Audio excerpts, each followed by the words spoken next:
This case should be Uganda versus Museveni. Your Honor, it is Museveni that is supposed to be in this job for killing innocent citizens and for committing crimes against humanity.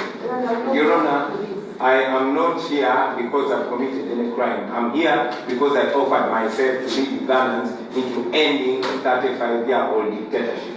And I want to use this opportunity to remind Mr. Museveni and everybody out there that the seat which he is using to murder innocent citizens, that is not his seat. That seat belongs to the people of Uganda.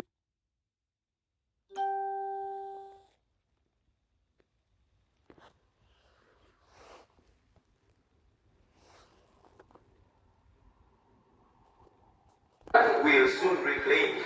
So we are not broken with the jail, we are not broken by the torture, we only get stronger.